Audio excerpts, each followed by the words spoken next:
Ya, bismillahirrahmanirrahim. Assalamualaikum warahmatullahi wabarakatuh. Alhamdulillah, alhamdulillahi ala ihsani, wa syukru lahu ala taufiqi wa amtinani. Asyhadu an la ilaha illallah wahdahu la syarikalah ta'ziman li sya'ni. Wa asyhadu anna Muhammadan abduhu wa rasuluh ad-da'i ila ridwani. Salawatu rabbi alaihi wa ala alihi wa sahbihi wa ihwani. Ikhwani adrillah wa yakum, alhamdulillah. Kita ketemu lagi malam hari ini untuk melanjutkan bahasan kita di uh, Rasalah Usul Salasah atau Salasah Usul, yang mana pada malam hari ini kita masih masuk risalah yang kedua tentang 3 kewajiban manusia, ya, yang semua manusia, orang yang mengaku dirinya ingin menjadi seorang muslim, maka dia wajib memahami ketiga hal ini, ya, yaitu pertama tentang Allah Subhanahu wa taala, bahwa dialah yang menciptakan, dialah yang memberi rezeki, kemudian dialah yang melindungi kita semua. Kemudian Allah Subhanahu wa taala menciptakan kita bukan untuk hal yang sia-sia, tapi Allah Subhanahu wa taala memiliki tujuan utama untuk penciptaan kita, yaitu untuk beribadah kepadanya. Nah, supaya manusia tahu tujuan penciptaannya untuk beribadah, maka Allah Subhanahu wa taala mengutus para rasul. Para rasul inilah yang mengajarkan kepada manusia tujuan hidup mereka, yaitu beribadah, dan mengajarkan tata cara beribadah kepada Allah Subhanahu wa taala. Ikhwani hadrillah wa iyyakum, itu masalah yang pertama. Ya, kita harus tahu bahwa Allah lah yang menciptakan langit dan bumi, menciptakan kita semua. Karena itulah Allah Subhanahu wa taala lah satu-satunya zat yang berhak untuk diibadahi. Ikhwani hadrillah wa iyyakum, yang kedua, bahwa setelah kita tahu bahwa Allah lah tujuan tempat kita beribadah, maka kita harus tahu bahwa Allah sangat tidak suka atau benci terhadap hal-hal yang ketika dia diibadahi atau diduakan dalam peribadatan kepadanya. Ini hal yang sangat dibenci oleh Allah Subhanahu wa taala. Ya. Kita harus tahu ini. Kenapa kita harus tahu bahwa masalah yang kedua? Karena masalah kedua inilah yang akan menghapus semua tujuan kita. Ya, tujuan kita untuk beribadah. Dan sedang kita ketahui bahwa ibadah tidak dinamakan ibadah kecuali dilakukan dengan keikhlasan, dengan tauhid, Sedangkan yang kedua, Allah Subhanahu wa taala tidak ridha tentang kesyirikan. Maka ini lawan dari tauhid. Maka siapa saja yang melakukan kesyirikan, maka hilanglah tauhidnya. Ketika hilang tauhidnya, maka gagallah dia untuk mencapai tujuan dari penciptaannya, yaitu beribadah kepada Allah Subhanahu wa taala. Maka orang-orang yang melakukan hal ini atau melakukan kesyirikan, maka dia kehilangan arah tujuan dari penciptaannya. Ini harus diketahui oleh setiap muslim atau setiap orang yang ingin menjadi seorang muslim atau menjadi hamba-hamba Allah yang taat. Yang dipahami bahwa Allah Subhanahu wa taala tidak mau dia diduakan dengan apapun dalam peribadatan kepadanya. Baik diduakan dengan malaikat yang kedudukannya dekat, maupun dengan para nabi yang diutus. Jika Allah Subhanahu wa taala tidak suka diduakan dengan malaikat yang kedudukannya dekat dengan Allah, begitu juga dengan para nabi yang diutus, apatah lagi dengan makhluk-makhluk yang berada kedudukannya jauh di bawah para nabi dan rasul. Seperti orang-orang soleh, para wali, ya kan? Kemudian kuburan, batu, hewan, api, patung, kemudian pohon, matahari, ya, bulan, bintang. Tentu Allah tidak ridho lagi kepada mereka semua. Ya, kepada makhluk yang mulia saja, seperti para malaikat dan orang-orang dan para nabi yang diutus, Allah tidak mau dan tidak ridho diduakan dengan mereka. Ini harus dipahami, ikhwani adrillah wa iyyakum. Karena kalau kita tidak memahami hal ini, maka kita tidak bisa menjalankan masalah yang kedua. Ya, masalah yang ketiga, apa? kita harus tahu masalah yang pertama. Supaya apa? Supaya kita tahu menjalankan konsekuensi dari masalah yang kedua, yaitu beribadah kepada Allah. Dan kemudian kita tidak akan bisa beribadah kalau kita nggak tahu bahwa ada hal-hal yang membatalkan ibadah, yaitu tauhid, yaitu kesyirikan.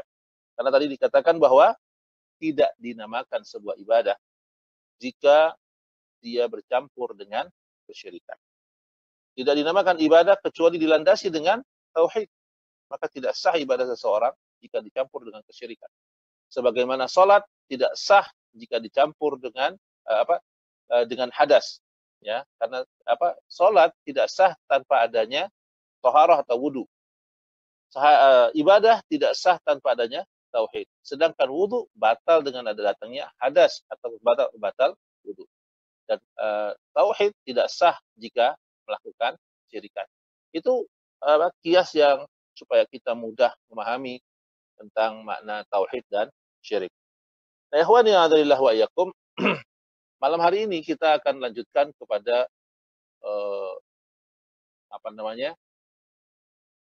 kepada masalah yang ketiga, ya, masalah yang ketiga, yaitu tentang al-wala dan al-bara.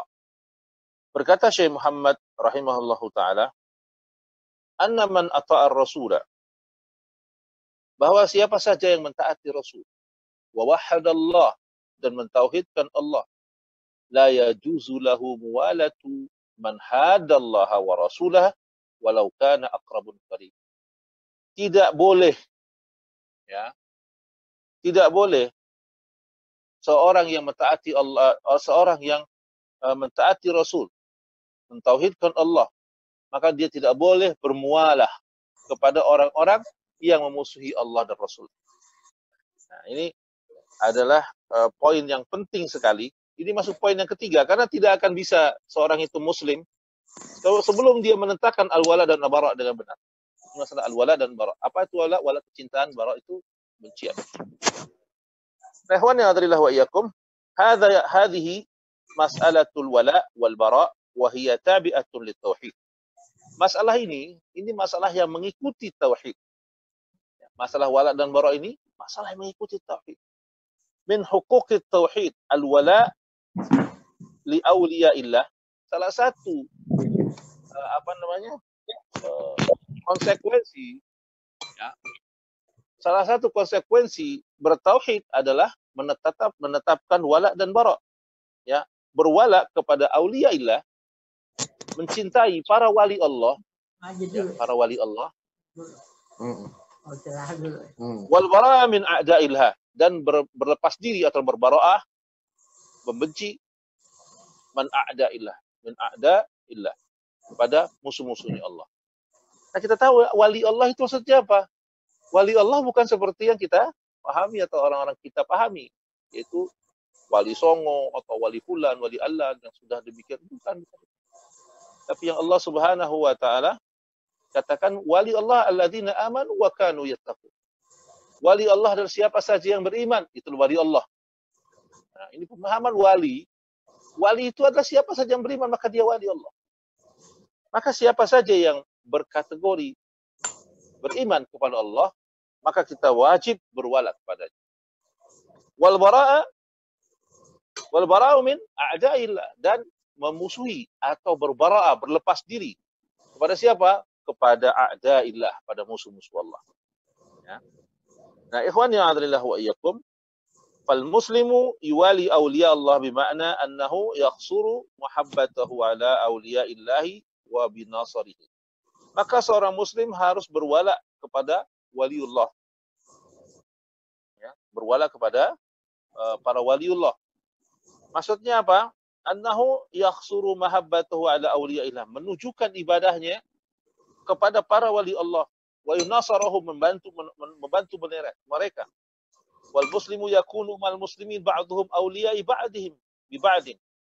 Karena menjadikan muslim itu saling membantu antara satu dengan yang lainnya. Ini masalah pokok, ikhwah, ya. Jadi al-wala al-bara adalah mencintai sesama muslim dan membenci orang yang di luar Islam. Permasalahannya sekarang, ikhwah, ya, al-wala dan al-bara ini jarang sekali dibahas dalam kajian-kajian, Ya. Ataupun kalau dibahas, wala itu diartikan secara sempit. Wala diartikan secara sempit. Berwala kepada siapa? Kepada satu organisasi. Kepada siapa walanya? Kepada satu partai. Walanya kepada siapa? Kepada satu kelompok. Walanya kepada siapa? Kepada ustadznya saja. Kepada jamaah kajiannya saja. Nah, ini wala yang salah tentu ikhwah. Wala kita itu tak berbatas, tidak berbatas sekat organisasi. Tidak terbatas sekat partai. Bahkan dia tidak terbatas sekat-sekat negara dan pulau. Jadi siapa saja yang berkata la ilaha illallah, maka mereka adalah saudara kita. Ya. Siapa saja yang mengucapkan la ilaha illallah, maka dia saudara kita. Ya. Maka tidak ada ini yang harus dipahami ikhwani adzalillah wa iyyakum. Seorang yang belajar tauhid, maka dia akan menjadi orang yang sangat lemah lembut, penuh kasih sayang kepada sesama muslim. Karena apa? Ini bentuk dari implementasi dari tauhid yang dia miliki. Karena tauhid seseorang berimplementasi dari mencintai yang sesama, yang seakidah, dan membenci orang-orang yang di luarnya. Membenci orang yang di luar akidah. Nah, ini ikhwani adzalillah wa iyyakum yang kita harus pahami ya. Tentu yang pertama yang kita ketahui, wala dan bara ini ya, supaya dipahami dengan benar sebelum kita kemana-mana gitu ya. Yang harus diketahui, wala kita itu kepada siapa? Kepada muslim. Nah, makanya kalau dibilang walanya kepada sesama muslim, maka kita harus tahu dulu definisi Islam itu apa. Paham? Ya. Jadi kita harus tahu dulu definisi muslim itu kayak apa. Dan siapa barak kita tujukan kepada siapa? Kepada siapa saja yang di luar dari agama kita. Kita katakan bara'ah, berlepas. Siapa saja yang bukan muslim, maka kita bara'ah kepada mereka. Ya, berbara'ah kepada mereka. Maka harus tahu dulu muslim itu yang kayak gimana. Ya. Ini kan nanti akan dijelaskan pada bab berikutnya tentang apa pengertian Islam ya. Kemarin sudah disinggung bahwa pengertian Islam itu adalah al-Islam istislamu lillahi bitauhid wa inqiyadu lahu bitta'ah wa bara'atu minasyirki wa asli. Ini kan masuk dari bara'ah dan wala dan bara, bahwa Islam itu adalah tunduk patuh pada ajaran Allah, kemudian inqiyadu lahu bitta'ah ya, patuh dengan penuh ketaatan, kemudian bara'atu minasyirki wa ahli, berlepas diri dari segala macam kesyirikan dan pelakunya. Ini harus dipahami dengan jelas ya. Jadi siapakah muslim itu? Maka muslim itu kita katakan muslim siapa saja. Kita tidak bisa menghukumi hati seseorang, kita hanya melihat zahirnya. Maka siapa saja muslim yang mengucapkan kalimat la ilaha illallah Muhammadur Rasulullah, maka dia adalah saudara kita. Kita wajib berwala kepadanya, mencintainya, menolongnya, membantunya. SMS, sedih ketika melihat mereka sedih, senang ketika melihat mereka senang. Itu yang namanya al-wala. Ya. Kita sedih ketika melihat mereka sedih. Kita senang ketika melihat mereka senang. Ini konsekuensi dari kalimat tauhid yang kita ucapkan. Siapa yang harus kita cintai? Sesama muslim. Apa batasannya? Selama dia muslim. Kecuali dia melakukan hal-hal yang membatalkan keislaman. Nah, itu batasan. Itu batasannya. Karena segala sesuatu itu ada batasannya. Meja ada batasnya. Tuh kan? Bangku ada batasnya. Tanah kita ada batasnya. Ya. Rumah kita juga ada batasnya. Gitu loh. Nah, apa batasan Islam? Batasan Islam adalah hal-hal yang membatalkannya. Maka siapa saja yang melanggar batasan itu, maka dia dianggap keluar dari Islam. Apa salah satunya? Syirik. Syirik. Ya. Nah ini ikhwani adzalillah wa iyyakum. Jadi cakupan kita jauh lebih besar. Wala kita bukan cuma kepada ikhwan-ikhwan yang tidak kunut saja. Ya. Kita anggap bahwa yang kunut itu ikhwah. Kalau yang tidak kunut itu ikhwah. Kalau kunut, wah itu ahli bidah. Tidak ikhwah. Sekali lagi tidak. Kunut itu masalah furu', masalah cabang, bukan masalah usul. Ya. Mazhab Syafi'iyah mengatakan kunut itu sunnah. Mazhab Hanabilah mengatakan kunut itu bid'ah. Ya. Bagaimana dalam hal ini kita? Kita bertasamu, bertoleransi, memahami, saling memahami.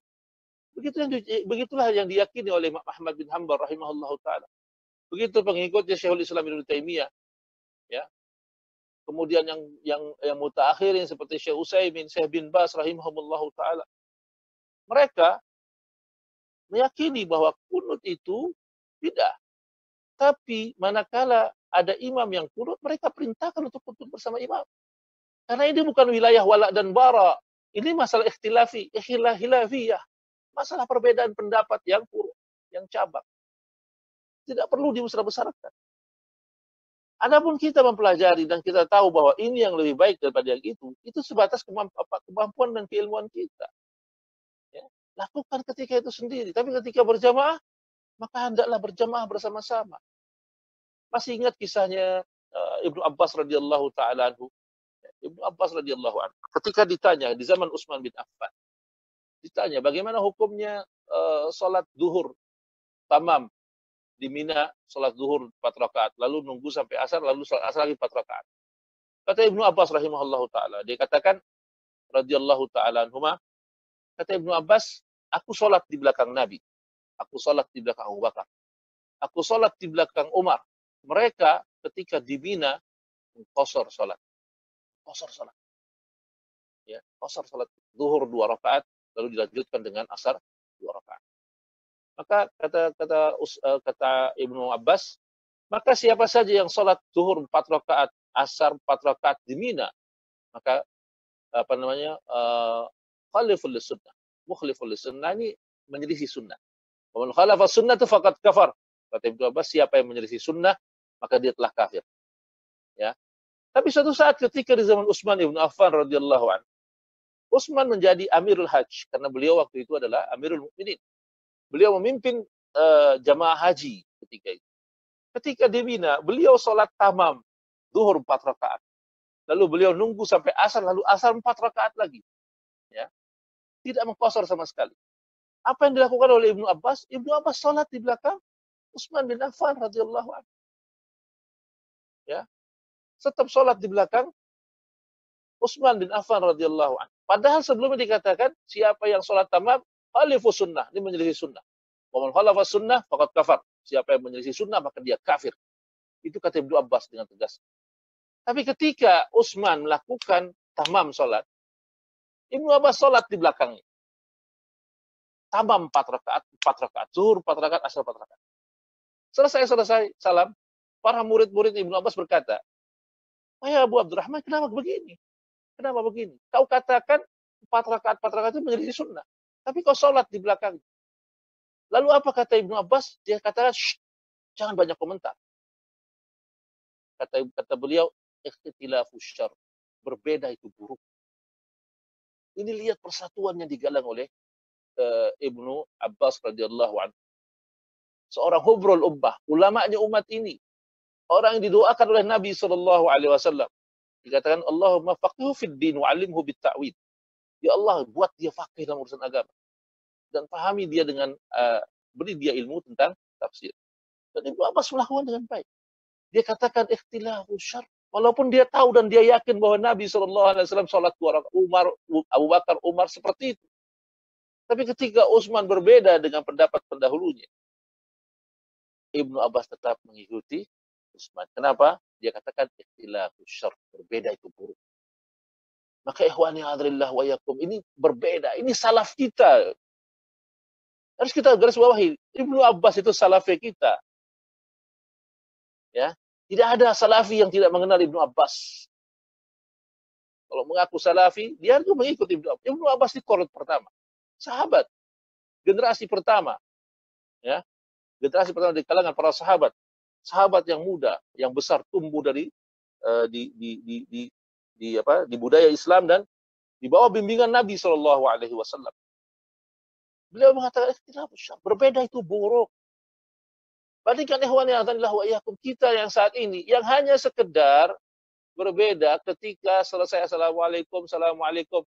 Saudara kita yang lain pengen ngajak salaman, lalu kita tangan kita, masya Allah. Kenapa kita ingin selalu kelihatan beda? Ya, Kenapa untuk hal yang sepele seperti itu? Dan al-wala al-bara bukan dalam masalah ini.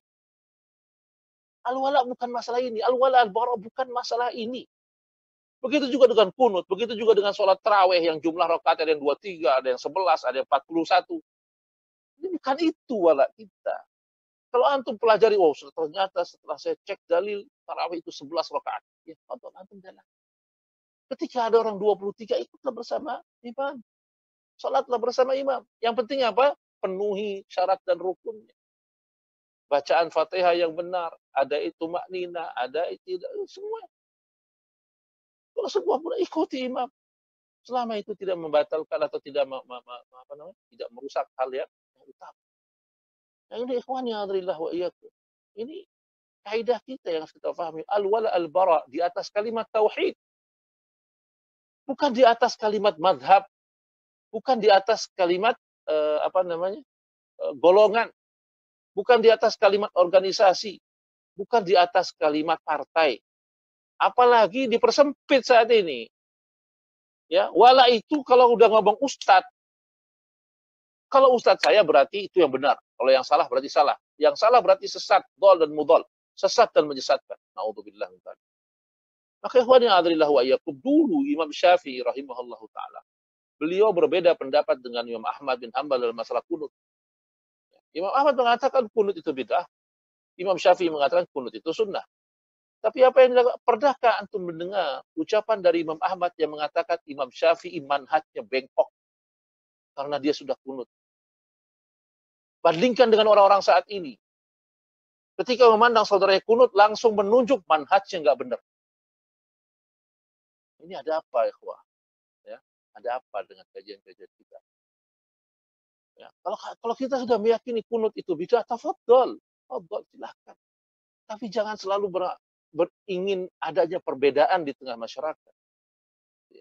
Kita merasa gagah dengan merasa bahwa saya sudah mengaji. Lalu kita menganggap orang lain itu kecil semuanya. Hati-hati, ikhwah. Ya. Hati-hati. Jangan-jangan hati kita ditumbuhi dengan sifat kibr. Kata Nabi SAW, la yadkhulul jannah man kana fi qalbihi misqala dzarratin min kibrin. Tidak masuk surga orang yang di hatinya masih ada kesombongan. Sedikit saja kesombongan di hatinya, maka dia tidak masuk surga. Ya. Para sahabat mengatakan, ya Rasulullah, bagaimana orang yang punya pakaian bagus, punya sandal bagus? Bukan itu kesombongan. Yang kesombongan apa kata Nabi? Kesombongan adalah batarul haq wa ghamtun nas. Yang namanya sombong adalah menutupi kebenaran. Atau ghamtun nas, merendahkan manusia. Hati-hati, wah. Kita yang sudah mengaji kena juga penyakit ini kalau kita tidak waspada. Kita merasa sudah masuk surga, tapi justru hati kita dipenuhi dengan kesombongan. Yang tidak akan bisa masuk surga seseorang selama masih ada kesombongan dalam hati. Kita selalu merendahkan dan meremehkan manusia. Ya, maka ikhwan ya adrillah wa iyyakum, al-wala al-bara batasannya adalah tauhid. Siapa saja yang mengucapkan kalimat la ilaha illallah Muhammadur Rasulullah, maka dia saudara kita. Selama dia tidak melakukan pembatal keislaman yang zahir, yang nampak. Adapun urusan hati, maka urusan dia kita kembalikan pada urusannya pada Allah Subhanahu wa taala. Kalau di zaman Nabi juga ada seperti itu. Orang-orang yang ketika bertemu Nabi seakan-akan dia paling soleh, paling hebat, paling banyak amalannya. Tapi ketika Nabi nggak ada, hatinya menggerundal. Ya, hatinya kesal. Kebencian dalam hatinya bahkan lebih besar lagi dengan apa yang ada, apa yang nampak kalau seandainya Allah tampakkan. Nah ini ikhwan ya adrillah wa iyyakum, ya. Bahwa kita kita tetap menghukumi seseorang itu muslim selama dia tidak nampak melakukan pembatal keislaman. Maka siapa saja yang muslim, maka wala kita berikan kepada. Sangat menyedihkan ikhwan danillah wa iyyakum ketika ada saudara-saudara kita di India yang tempoh hari dibunuh atau diusir oleh orang-orang penyembah sapi, ya, para penyembah sapi. Sebagian kita yang udah ngaji lalu mengatakan dengan enteng mengatakan biarin saja, itu jamaah tablik semua. Innalillahi wa inna ilaihi raji'un. Di mana letak saudara kita ya, Pak? Ya. Atau sebagian saudara kita yang membela negaranya di Palestina. Kita tidak mau mendoakan mereka dengan alasan apa? Oh, mereka itu harokiyun. bukan salafi. Innalillahi wa inna ilaihi raji'un. Padahal a'immah, imam-imam kita, ya, para ulama di Mekah dan Madinah, ya, mereka kalau sholat atau ketika mereka kunut, mereka doakan seluruh kaum muslimin. Tidak dibeda-bedakan antara ini Wahabi, ini Salafi, ini Muhammadiyah, ini NU, ini Persis, ini Harakiyun. Gak ada dibeda-bedakan. Semua imam Jumat ketika dia mendoakan, dia berkata, Allahumma gfir lil muslimina wal muslimat wal mu'minina wal mu'minat. Tidak ada perbedaan. Tidak ada bedanya, ikhwan. Tidak dibedakan antara, ya Allah ampuni Salafi saja, yang bukan Salafi tidak. Tidak gitu. Ya. Maka Allah Subhanahu para imam ketika mereka jadi khatib, mereka selalu berkata seperti itu di dalam mimbarnya mereka. Allahumma gfir lil muslimina wal muslimat. Ya Allah, ampuni orang muslim yang laki maupun yang perempuan. Mukmin yang laki maupun yang perempuan. Al-ahya minhum wal amwat, yang masih hidup maupun yang sudah meninggal. Didoakan semuanya. Tidak ada dipilah-pilih. Tidak dikatakan, ya Allah, doakan, selamatkan orang-orang Islam yang manhajnya lurus. Yang tidak lurus, celakakan dia. Gak ada itu. Gak ada. Gak ada klaim begitu. Ya. Maka siapa saja yang mengucapkan kalimat la ilaha illallah, dialah saudara kita. Nah, ini al-wala gitu. Jadi sebelum kita menerapkan wala dan bara, kita harus tahu Islam itu batasannya apa. Islam itu batasannya apa. Maka siapa saja kita katakan Islam itu siapa saja, Muslim siapa saja yang menampakkan keislamannya secara zahir. Dia pakai peci, dia pakai baju koko, dia berjenggot, dia bernama Muhammad atau Ahmad atau Yusuf atau nama-nama Islam yang lainnya, maka kita hukumi dia Muslim. Sampai dia menampakkan, melakukan pembatal keislaman yang nampak terang-terangan di hadapan kita. Bukan pembatal keislaman yang masih dhon, yang kira-kira, bukan. Bukan juga kita korek-korek aibnya, bukan. Tapi yang dia lakukan secara terang benderang. Seperti apa? Seperti istihlal, menghalalkan sesuatu yang Allah haramkan. Seperti ada orang yang mengatakan zina itu tidak apa-apa selama dilakukan suka sama tidak suka. Dan ini istihlal namanya. Dia sudah menghalalkan apa yang Allah haramkan. Muslim manapun tahu bahwa zina itu hukumnya haram. Maka siapa saja yang istihlal, maka dia murtad, keluar dari agama Islam. Maka dia bukan lagi saudara. Begitu juga orang yang nyembah kubur. Orang yang beribadah kepada kubur. Itu bukan lagi Muslim, ya Allah. Bukan lagi Muslim. Kenapa? Ya karena mereka sudah melakukan pelanggaran. Pembatal dari melakukan naqidun bin nawaqidul Islam. Melakukan salah satu pembatal dari pembatal Islam. Kan aneh kalau ada penyembah kubur dibilang Muslim. Aneh betul-betul. Ya. Kenapa anehnya? Coba logikanya kita pakai. Kalau Muslim, siapa Tuhannya? Allah. Kita yakin itu kan? Lalu siapa sembahannya? Allah. Berarti orang Muslim menyembah Allah. Lalu ada orang yang menyembah kubur masih dibilang Muslim. Ini ngaco gitu, nggak sinkron.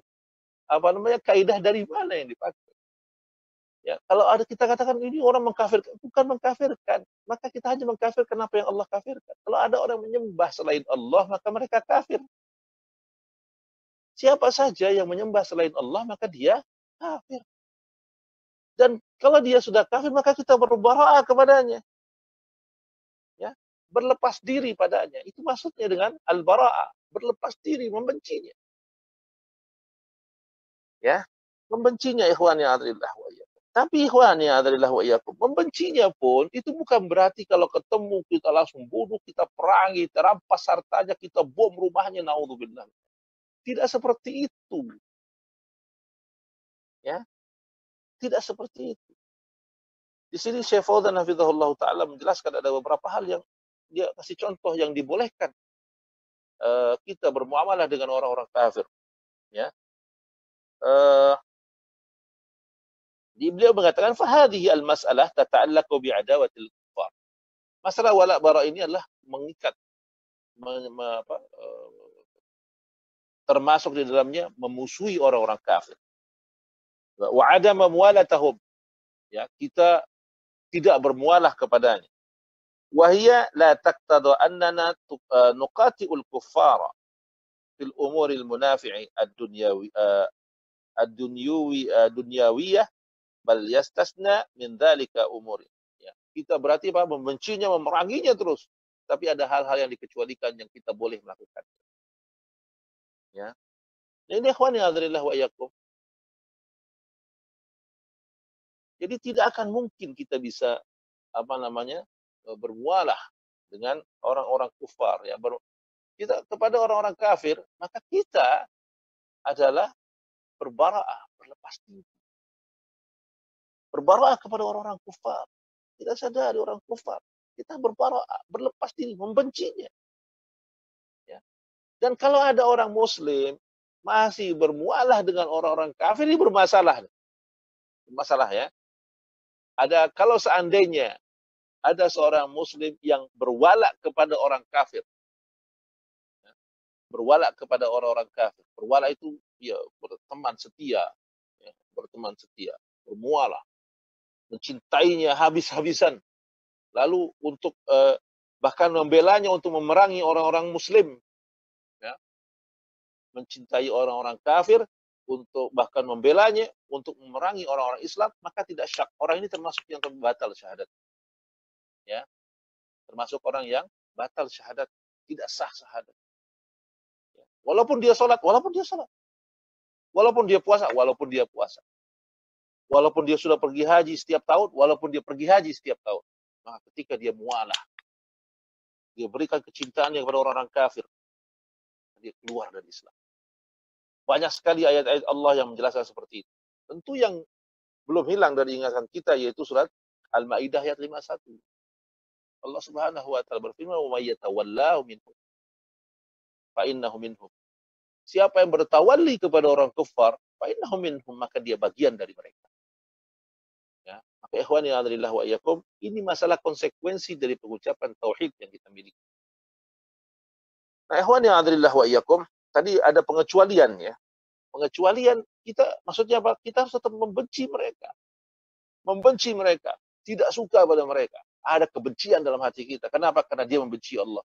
Karena mereka memusuhi Allah Subhanahu wa taala. Kenapa? Karena cinta kita berdasarkan Allah Subhanahu wa taala. Kita mencintai Allah yang Allah cintai dan kita benci siapa saja yang Allah benci. Ya. Logika sederhananya sering kita sampaikan tuh. Kalau seandainya kita punya anak gadis, ya, punya anak gadis kita ini anak gadis yang solehah, yang tidak pernah bergaul dengan siapapun juga, ya. Kemudian anak pingitan, orang rumahan yang nggak pernah keluar rumah kecuali ada keperluan, orang pingitan, anak-anak pingitan. Lalu ada sekelompok orang yang menuduh anak kita itu berzina, bahkan hamil, bahkan beranak di luar nikah. Bagaimana perasaan kita pada mereka? Bagaimana rasa kita pada mereka? Orang-orang yang menuduh anak kita itu hamil di luar nikah, tentu kebencian kita luar biasa. Ya, mungkinkah kita itu bisa berteman akrab dengan orang yang menuduh anak kita berzina? Ya kan? Orang waras manapun, dia tidak akan bisa kumpul-kumpul bersama orang yang menuduh anaknya berzina selama otaknya masih waras. Ya, tidak akan mungkin. Dia akan membenci siapa saja yang menuduh anaknya berzina. Kan?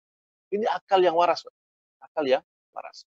Kalau antum ini bayang gambaran bagaimana mungkin apa yang masuk wala bara itu jadi bagian dari iman. Ini kiasnya gitu ya. Ketika ada orang-orang kumpul-kumpul lalu ngomongin tentang keburukan anak antum, padahal anak antum tidak melakukan itu. Anak kita tidak melakukan itu. Dia tuduh anak kita berzina, punya anak. Lalu ketika ada anak, dia yakini bahwa pada hari itu lahirlah anak dari anak kita yang di luar nikah itu. Lalu mereka merayakannya. Lalu layakkah kita datangi pestanya? Lalu mengucapkan selamat ya atas perayaan Anda hari ini? Nggak mungkin. Itu akal sehat mana yang berjalan seperti itu? Ya. Nah, ikhwani hadrillah wa iyyakum, demikianlah mestinya ketika kecintaan kita kepada Allah itu yang utama. Kalau anak kita yang soleh, yang baik, dituduh berzina, kita marah. Masa Allah Subhanahu wa ta'ala, Tuhan kita, Tuhan alam semesta, yang setiap hari kepala kita sungkurkan ke tanah untuk mengagungkannya. Lalu ada orang yang menuduhnya bahwa Tuhan kita itu menghamili seorang gadis. Alhamdulillah min dzalik. Lalu apalagi apa alasan antum tidak marah dengan hal ini? Apa alasan kita untuk nggak marah ketika melihat itu? Allah Azza wa Jalla, zat yang selama kita agungkan, yang kepala kita sungkurkan ke tanah untuk mengagungkan dia. Lalu dituduh berzina dengan anak gadis. Akal mana yang sehat yang masih mau menerima itu? Kita tidak akan terima ini, ya. Kita akan marah. Ya, demikianlah ketika Allah Subhanahu wa taala dihinakan. Allah yang maha perkasa digambarkan naik sapi. Masa kita nggak marah? Kita aja nggak mau suruh naik sapi. Ya, apa antum mau disuruh naik sapi? Ya. Lalu Allah Azza wa Jalla dituduh naik sapi.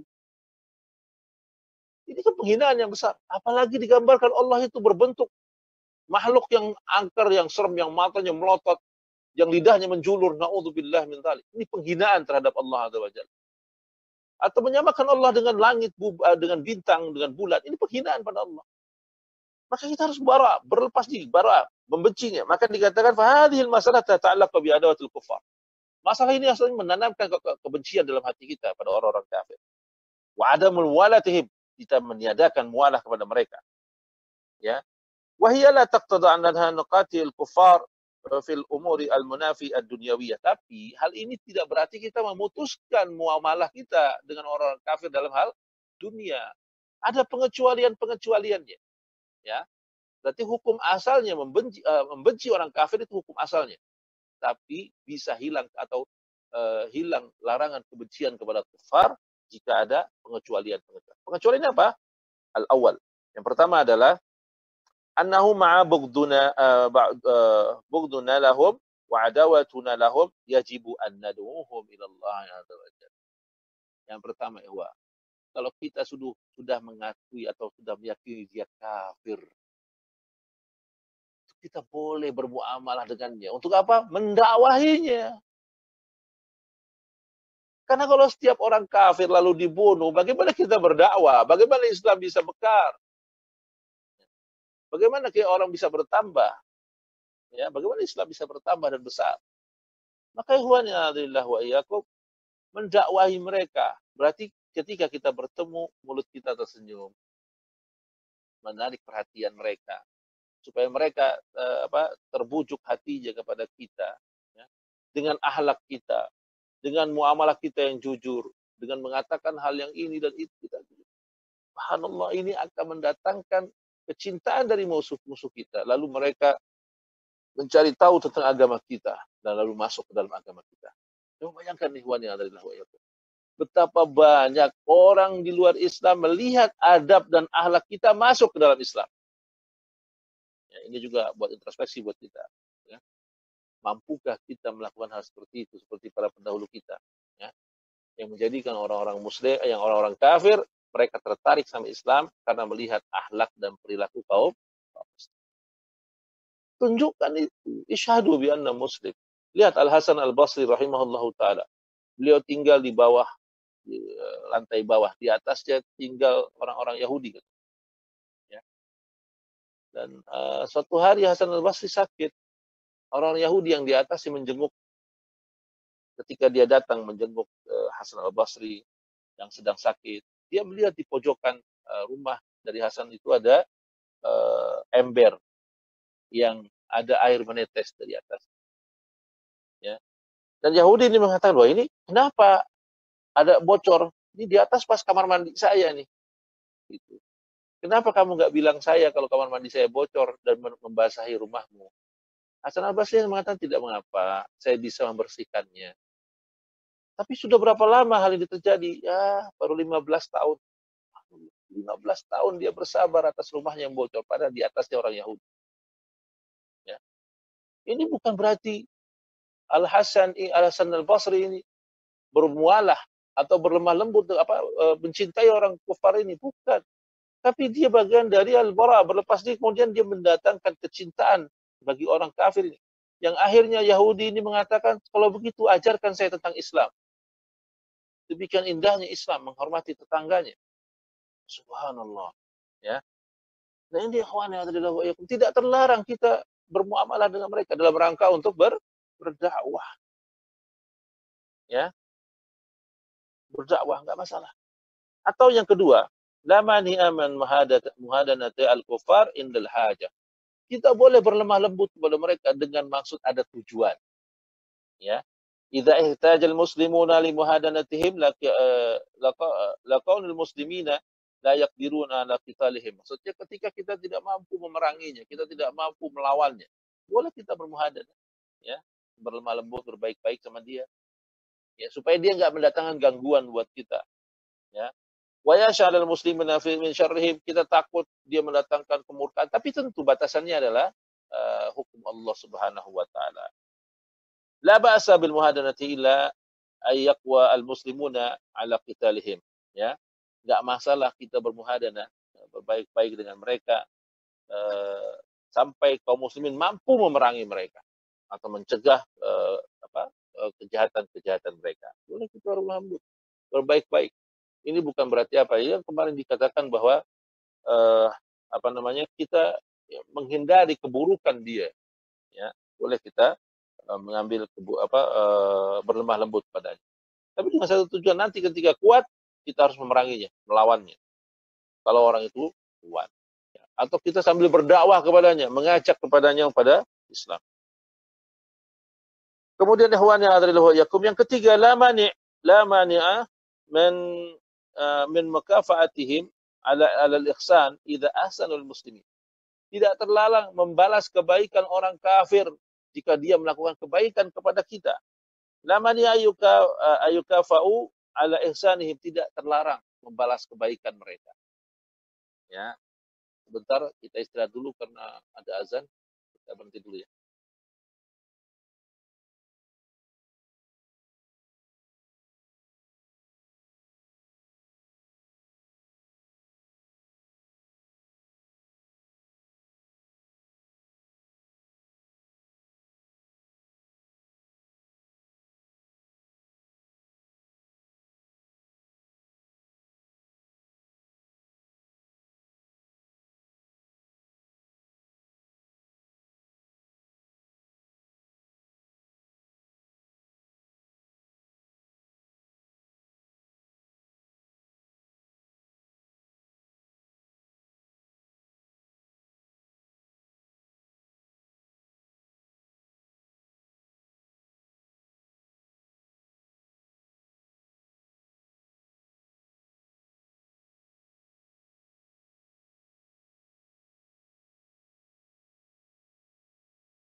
Alhamdulillah wassalatu wassalamu ala Rasulillah amma ba'd. Ya, kita lanjutkan bahwa tadi tidak terlarang kita membalas kebaikan mereka. Tidak terlarang membalas kebaikan mereka. Rabi'an yang keempat, al-walidil kafir yajibu ala waladihil muslim ayyubarrahu. Orang tua yang kafir, anaknya muslim, anaknya tetap harus berbakti kepada kedua orang tua yang kafir. Walaupun orang tuanya itu kafir. Lakinnahu la yuti'uhu fil kufri. Yang penting dia tidak boleh mentaatinya dalam kekufuran. Bapaknya kafir, maka anaknya wajib tetap berbakti kepadanya. Dan bakti yang terbaik adalah mengajaknya kepada Islam atau kembali kepada Islam. Itu bakti yang terbaik. Allah Subhanahu wa ta'ala berfirman, "Wa wasainal insanu biwalidihi hamalathu ummuhu wahnan ala wahnin." Allah mewasitkan kepada manusia bahwa ibunya telah mengandungnya dalam keadaan lemah. Wa fisaluhu fi amain, dan menyusuinya dalam masa 2 tahun. Anishkur li wali walidayka ilayal masir. Maka hendaklah kalian bersyukur kepadaku, kata Allah Subhanahu wa taala, dan kepadaku lah nanti kalian akan dikembalikan. Wa in jahadaka ala tusyrika bi, tapi jika mereka orang tuamu mengajakmu untuk melakukan kesyirikan, ya, menyekutukanku, ya, malaisa laka bihi ilmin, yang kamu tidak punya ilmu di atasnya, fala tuti'huma, maka jangan taati mereka, ya. Wa sahibhuma fid dunya ma'rufa, tapi tetap pergauli mereka dalam urusan dunia secara ma'ruf, ya. Wattabi' sabila man anaba ilai, dan ikutilah jalan-jalan orang yang telah bertaubat, yang kembali kepadaku, kata Allah Subhanahu wa taala. Maka al-walid lahu haq. Orang tua itu punya hak. Wa in kana kafiran, walaupun dia kafir. Lakin la tuhibbu al-mahabbatul qalbiyah. Tapi tetap tidak boleh cintanya itu masuk ke dalam hati. Cinta kepada orang tuanya tidak boleh masuk ke dalam hati. Bal tukafatu an tarbiyati laka. Bal tukafatu ala tarbiyati laka wa annahu al-walid walahu haqqun tukafiatu ala dzalik. Ya. Kalian kita mempunyai mereka punya hak untuk dibalas budi, untuk berbuat bakti kepadanya. Ya, maka anak tetap wajib berbakti kepada kedua orang tuanya walaupun orang tuanya itu kafir. Nah, ini juga bukti bahwa tidak mesti orang kafir itu tiba-tiba langsung harus dibunuh. Ya kan? Kemudian khamisan, tubadil tijarata ma'ahum wa syara'a minhum. Ya, bertransaksi, berjual beli, bermuamalah enggak masalah dengan mereka. Bertukar dagang enggak apa-apa. Syara al-hajati minhum, kita mengambil kebutuhan-kebutuhan kita dari mereka. Ini yang la ba'sa bidzalik, tidak masalah dalam masalah ini. Maka karena Nabi sallallahu alaihi wasallam yata'amalu ma'al kuffar, karena Nabi dulu pernah bermuamalah dengan orang-orang kafir, ya. Jadi salah kalau antum atau kita berpikiran, siapa saja beranggapan bahwa kalau kita sudah mengkafirkan orang kafir berarti harus halal darahnya. Ini bodoh yang kayak begini, ya. Dia salah memahami agama. Kalau yang kafir tidak mesti langsung dibunuh, didakwahi. Ada pengecualian-pengecualiannya. Nah, ini ikhwani adrillah wa iyyakum.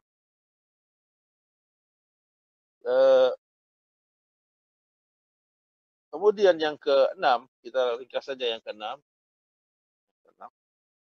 Yang keenam, abahallah atazawaja min nisa ahlul kitab bi syartin ayyakunna afifat fi a'radihim. Wa abahallahu lana aklu dhabaihim. Allah membolehkan kita kaum muslimin menikahi wanita-wanita ahlul kitab. Wanita ahlul kitab halal untuk kita nikahi. Ya. Tapi dengan syarat-syarat yang ketat. Tidak serampangan. Tidak seperti orang sekarang yang penting nikah. Tidak begitu. Kita menikahi ahlul kitab, jika ibunya tidak mau masuk Islam, maka kita harap anak-anaknya itu mengikuti kita. Jadi nasab mereka terputus. Orang kafir hilang keturunannya. Atau tidak ada lagi generasi kafir. Itu yang diharapkan oleh pernikahan dengan ahlul kitab. Bukannya anak-anak kita lalu dibebaskan untuk memilih agama. seperti yang dilakukan oleh orang-orang sekarang. Ini salah tujuan seperti ini. Dan pernikahan model begini diharamkan karena mengantar kepada seseorang untuk makin memperbanyak orang-orang kafir. Mestinya kita menikahi orang-orang ahlu kitab supaya terputus nasab mereka dan semakin dikit keturunan mereka. Ya, karena anak-anaknya ikut dengan bapaknya. Itu yang diharapkan. Kemudian ikhwan yang berikutnya, sabian yang ketujuh, la ba'sa bi ijabati da'watihim, tidak mengapa memenuhi undangan-undangan mereka. Wa akla ta'amihim, memakan makanan mereka, ya, al-mubah, makanan-makanan yang mubah. Kecuali sembelihan yang mereka tujukan untuk Tuhan-Tuhan mereka, maka ini haram. Kalau tuh sembelihan yang mereka sembeli, ya, dari hewan yang halal, mereka sembeli untuk menyambut kita sebagai tamunya, maka ini halal untuk dimakan. Tapi kalau hewan itu disembeli pada hari raya mereka untuk mengagungkan Tuhan-Tuhan mereka, maka ini diharamkan kita memakan sembelihannya. Tapi tidak semuanya. Yang penting yang sembelihannya. Adapun makanan-makanan yang lainnya maka di al-mubah, dibolehkan. Sebagaimana Nabi SAW dulu pernah melakukannya. Yang kedelapan, al-ihsan ilal jirani minal kuffar. Ya. Berbuat baik kepada tetangga yang kafir. Di anna lahum haqqul jawar. Ya, karena mereka memiliki hak sebagai tetangga. Ya. Tidak mengapa bertetangga dengan orang kafir. Ya. Bahkan yang kesembilan, la yajuzu zulmihim, tidak boleh menzalimi mereka. Tidak boleh menzalimi. Ya. Kata Allah Subhanahu wa taala dalam surat Al-Maidah ayat 8, "Wala yajrimannakum sana'anu qaumin ala alla ta'dilu." Janganlah karena kebencianmu pada satu kaum lalu kamu tidak berbuat adil. Adil itu kebalikan dari zalim. Maksudnya jangan karena kamu benci sama mereka lalu engkau berbuat zalim dalam bertransaksi. Zalim dalam memerangi. Tidak boleh juga dalam memerangi. Ya, boleh. Nah, ikhwan yang adrillah wa yakum, zalim itu dalam keadaan hal di apapun diharamkan. Kepada orang kafir saja kita terlarang untuk berbuat zalim, apalagi kepada sesama muslim. Nah, ini ikhwan yang adrillah wa yakum, pelajaran kita pada malam hari ini tentang al-wala dan al-bara sebagai konsekuensi dari tauhid yang kita yakini. Konsekuensi tauhid yang kita yakini adalah kita mencintai orang-orang yang berada di atas tauhid yang benar, dan kita membenci orang-orang yang di luar dari tauhid yang benar. Nah, demikian ikhwan yang adrillah wa iyyakum, ini adalah risalah yang kedua, ya. Risalah yang kedua tentang kewajiban seseorang yang ingin menjadi seorang muslim. Maka kita nanti berikut akan masuk pada risalah yang ketiga, yaitu salah satu usul atau 3 prinsip utama yang harus kita ketahui, karena 3 hal inilah nanti yang akan ditanyakan pertama kali di dalam kubur. Semoga Allah mudahkan kita untuk membahas yang berikutnya. Sampai di sini dulu jumpa kita pada malam hari ini. Kalau ada hal yang ingin ditanyakan, kami persilahkan. Ya, boleh angkat tangan atau chat aja bagi ikhwah atau akhwat, ibu-ibu. Lihat ada ibu-ibu juga yang ikut kajian. Bisa di chat aja, ditulis ada di apa namanya, di tulisan more yang di sebelah kanan bawah, atau di partisipan ya, di partisipan. Kemudian di pojok kiri bawahnya ada tulisan chat. Chat itu bisa langsung di chat, lalu ibu bisa bertanya di situ, diketik, ya, nanti kita bacakan. Kalau yang ikhwan bisa langsung bertanya, bisa di tulisan yang more di sebelah kanan bawah, lalu dia angkat tangan atau dia mengambil gambar tangan yang mengangkat, ya. Lalu nanti dia bisa mengajukan pertanyaan dan diizinkan. Setelah diizinkan maka dia boleh mengajukan pertanyaan, ya. Ayo tafadhol ikhwah, yang mau ada yang ditanyakan kami persilahkan.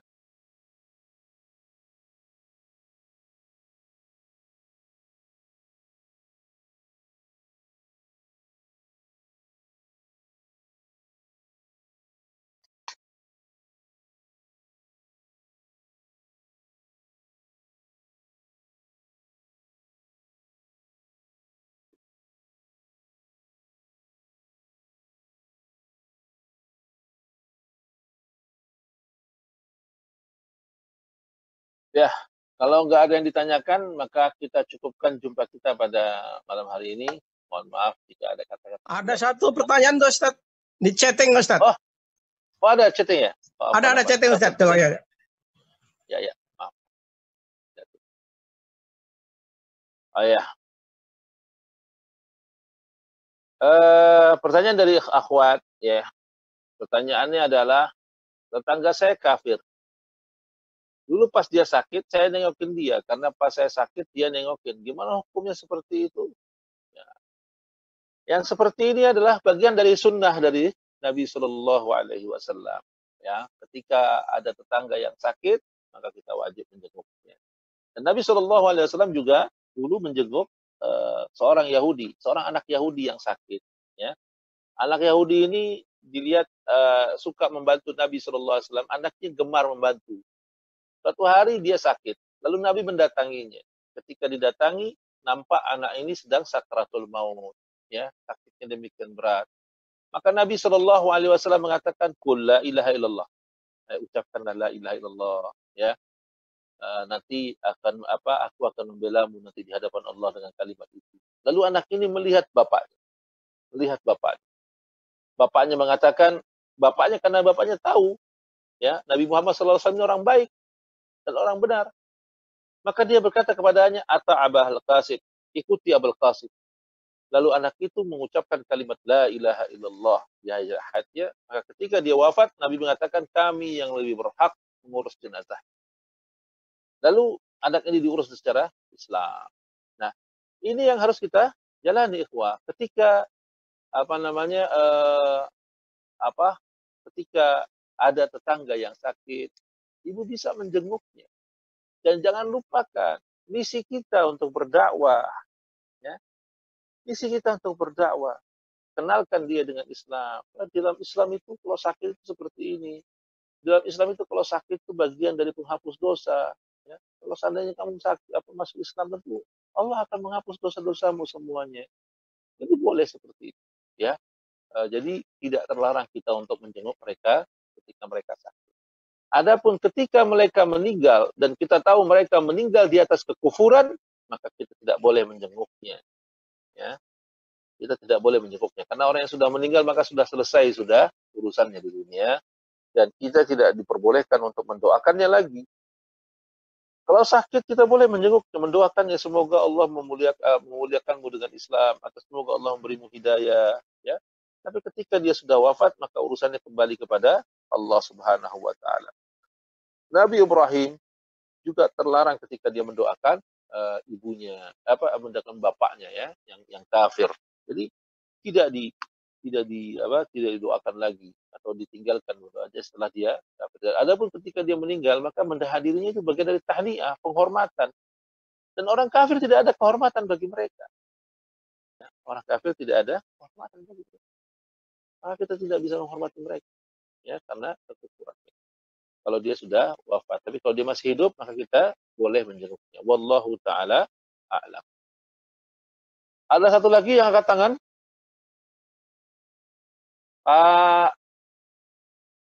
Pak Priyadi dulu deh. Pak Priyadi. Ya, Ustaz. Ya, betul. Assalamualaikum. Bagaimana dengan ucapan innalillahi wa inna ilaihi raji'un, Ustaz, untuk orang kafir yang wafat, Ustaz? Nah, Ustaz. Iya. Secara bahasa innalillahi wa inna ilaihi raji'un itu artinya sesungguhnya kita ini milik Allah dan kepadanya Allah lah kita akan dikembalikan, ya. Tapi ikhwan yang ada di ucapan ini adalah tahniah, ya. Tahniah, penghormatan bagi orang-orang muslim yang kembali kepada Allah Subhanahu wa Ta'ala. Sedangkan orang-orang kafir mereka kembali tidak kepada Allah, kembali ke neraka jahanam, ya.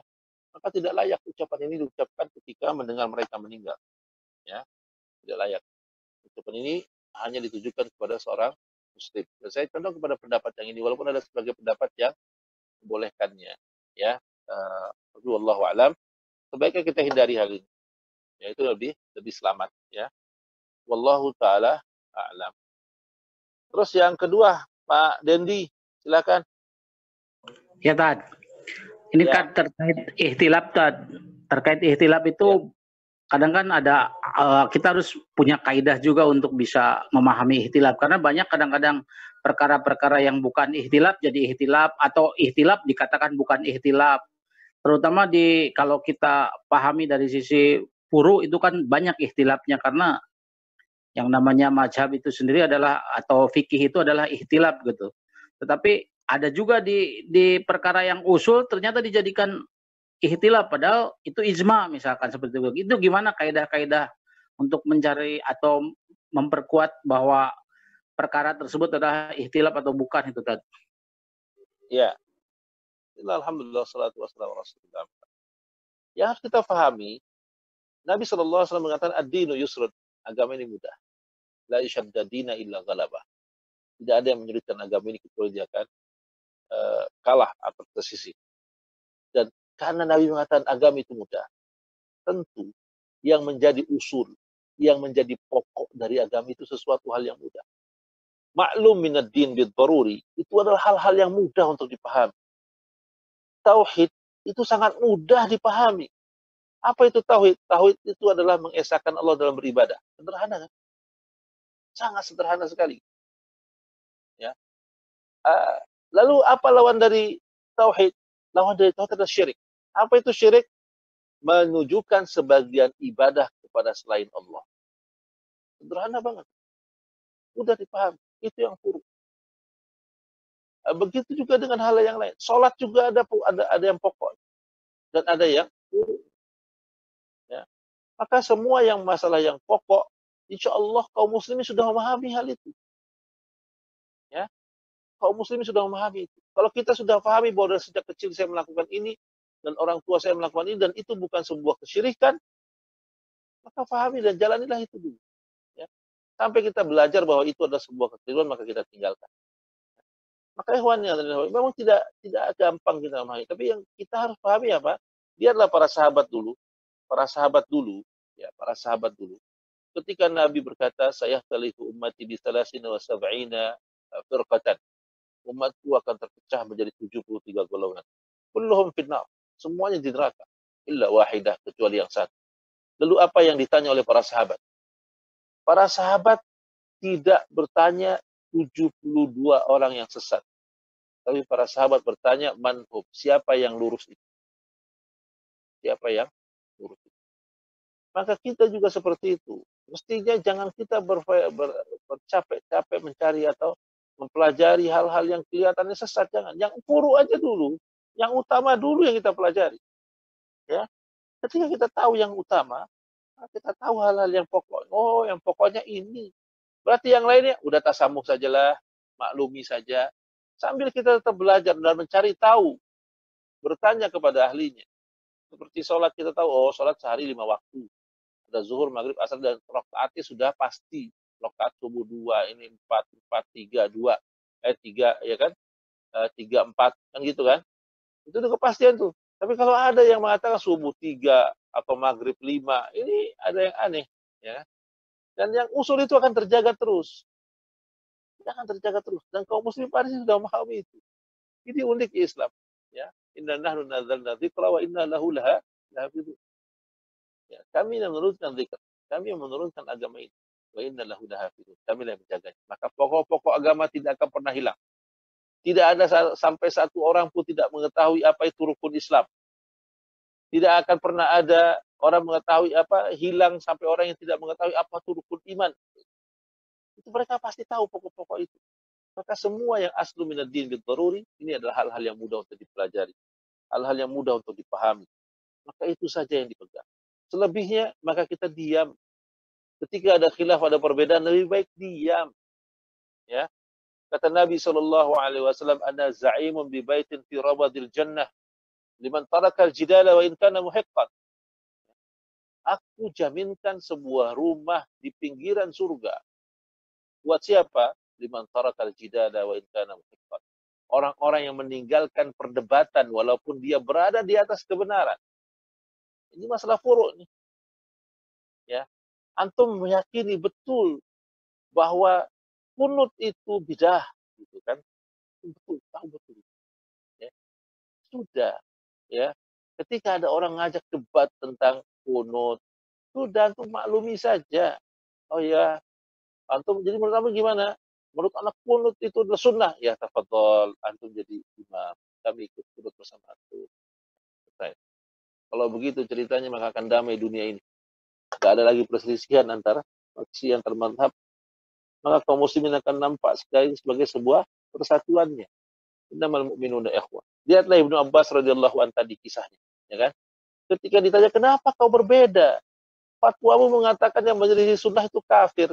Lalu sekarang kau mengamalkan yang kau bilang itu menyelisih sunnah. Apa dia bilang? Ikhtilafu syar. Berbeda itu jelek. Berbeda itu jelek. Masalah ibadah itu masalah individu. Lah jalankan sendiri. Masalah individu. Kita sudah tahu lah. Orang Islam mana sih yang nggak tahu kalau sholat berjamaah itu punya keafdolan atau keutamanya luar biasa? Pasti tahu itu. Dan kita mendatangi sholat Jumat. Udah, yang nggak datang, oh dia mungkin dia anggap bahwa sholat Jumat itu fardu kifayah. Udah biarkan saja. Ya, biarkan saja. Yang penting dia sholat. Ya. Nah ini kadang-kadang kan kita kadang memaksakan pemahaman kita kepada orang lain. Kita sudah banyak baca buku, 10 buku yang kita sudah baca. Sedangkan orang lain belum pernah baca buku. Atau jangan-jangan dia juga belum bisa baca buku. Lalu antum paksa dia untuk memahami apa yang antum pahami. Ini repot. Ini akhirnya terjadi perdebatan yang panjang. Maka ketika dalam hal ibadah, lakukan sesuai dengan apa yang kita yakini. Ya. Ketika ada perbedaan dalam masalah beribadah dengan orang lain, maka maklumi. Pahami, maklumi. Dia masih muslim. Kenapa? Orang kalau muslim, sebanyak apapun dosanya, orang ahli tauhid pasti masuk surga. Pasti masuk surga. Dia ingat kisah orang yang membawa kisah bitaqah. Orang yang membawa 99 catatan amal keburukan, ya. Maka orang ini diampuni. Kenapa? Tauhidnya lurus. Maka kalau dalam hubungan dengan saudara kita kan falyafu wal yasfahu. Maafkan kekeliruan saudaramu. Wal yasfahu, hapus. Jangan diingat-ingat. Jangan dikena-kena. Sudah hapus. Maklumi saja. Ya. Kenapa la yastawil ladzina ya'lamuna wal ladzina la ya'lamun? Enggak akan sama antara orang yang tahu sama orang yang enggak tahu. Yang tahu maka dia memaklumi yang tidak tahu. Yang tidak tahu hendaklah dia bertanya kepada yang tahu. Itu kaidah. Jadi ikhwan ya adalah wa yakum, kalau antum sudah meyakini satu pola ibadah atau tata cara beribadah pada Allah Subhanahu wa taala dan antum meyakini itu kebenarannya, maka amalkanlah dengan baik. Ketika ada orang lain berbeda tata caranya beribadah dengan antum, maka bertasamuhlah. Ya, bertasamuhlah. Berlapang dadalah. Ya, kalau ada antum mau kasih tahu, oh cara antum ini salah, menurut anda ini nggak ada dalilnya seperti ini, maka idfa billati ahsan. Jelaskan. Dengan cara yang terbaik, bukan nyinyir, bukan memusuhi, bukan menjauhi, tapi merangkul, mengajaknya duduk bersama. Rangka kita adalah rangka ukhuwah persaudaraan. Bukan permusuhan. Ya. Jangan dibalik, orang sekarang ketika melihat perbedaan dalam rangka permusuhan, ingin melihat superioritas kelompoknya, bahwa kelompok saya ini sesuai dalil, kelompok saya ini lebih hebat, kelompok saya ini lebih sunnah, kelompok saya ini lebih kokoh. Nah ini yang repot. Ya. Karena ketika antum sudah merasa superior di atas saudara antum, maka yang dikhawatirkan, ya, kita termasuk di hati kita itu akan masuk benih-benih kiber, benih-benih kesombongan yang justru menghalangi kita masuk ke dalam surga. Ya, apa itu kiber? Batarul haq wa ghamtun nas, menutupi kebenaran dan merendahkan atau meremehkan orang lain. Nah, berhati-hatilah dalam hal ini. Maka ikhwan yang adalah wa yakum, ini yang disampaikan. Ada lagi yang mau ditanyakan? Apa? Level Kamar siapa? kamar dia. Kan itu aku lupa itu. Kan jendelanya yang dibuka begitu. Ya Allah, kok ada orang dia? Kemudian ada pertanyaan yang satu lagi, ada pertanyaan lagi ya. Jadi di dalam kamar dia maksudnya jendela dibuka dia Ada pertanyaan satu lagi dari chat yang ditulis. Ustaz, bagaimana dengan sebagian oknum yang membangun al-wala al-bara berdasarkan berbuat bid'ah sampai barok total, sampai tidak ada cinta, tidak ada cinta sama sekali, beda manhaj. Ini orang yang dibilang apa namanya, manhaj gang sempit, ya sering kita ngomong bahwa ini kena manhaj gang sempit. Ya, orang-orang yang keliru menafsirkan manhaj dan menjadikan manhaj di atas segala-galanya. Padahal yang penting iman dulu. Yang penting beriman dulu. Ya. Dan sangat menyedihkan kalau sampai ada kisah seorang rumah tangga bercerai hanya karena beda manhaj. Padahal manhaj yang dia agung-agungkan pun kalau dia ditanya secara detail dia juga nggak ngerti dan nggak paham apa itu manhaj. Ya. Tapi karena berbeda dengan ustadznya lalu dibilang ini sesat. Innalillahi wa inna ilaihi raji'un. Ini adalah sesuatu yang salah, ikhwah. Ini ngaji yang belum tuntas. Jadi wala di atas kelompok ini bala yang batil. Wala kita berada di atas kalimat tauhid la ilaha illallah. Siapa saja mengucapkan kalimat la ilaha illallah, ya. Siapa saja ya yang berada di atas kalimat tauhid la ilaha illallah, ya, apapun kelompokmu, apapun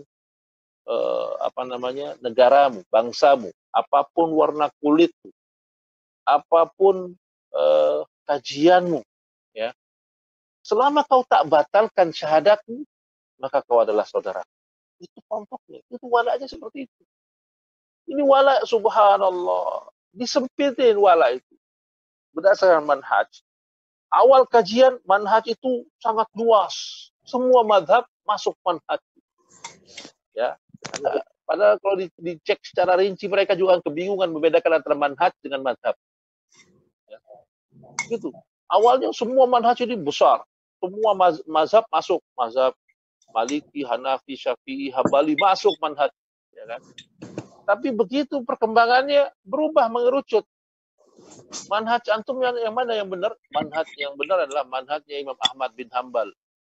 Nah, ini udah mulai mengerucut nih. Ini kejadian yang banyak sekarang begitu kan? Mengerucut bahwa yang benar itu yang sesuai dengan manhaj Hambali. Lalu mengerucut lagi. Manhaj Hambali siapa? Manhaj Hambali ala Fahmi Albani. Wah, ya kan? Yang mana yang manhajnya lurus? Manhajnya lurus. Yang manhaj Hambali yang sesuai dengan pemahaman si Albani. Lalu mengerucut lagi. Mengerucut lagi apa? Ya, manhaj yang lurus itu adalah yang sesuai dengan mazhab Imam Ahmad, pemahamannya Albani, sesuai dengan pemahaman radio kami. Nah, ini lebih konyol lagi. Lebih sempit lagi akhirnya. Ujung-ujungnya manhaj itu menjadi lebih sempit. Dan ini tentu tidak seperti itu yang diinginkan dari agama kita. Agama kita demikian luas dan besar. Ya. Jangan kita dibatasi dengan sekat-sekat seperti itu. Orang yang membatasi manhaj atau membahas ini hanya sekedar kata ustadznya. Mana manhaj yang lurus? Ustadz saya.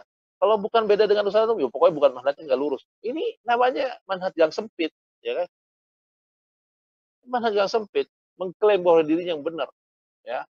Sedangkan yang bukan ustadznya, berarti itu keliru dan salah.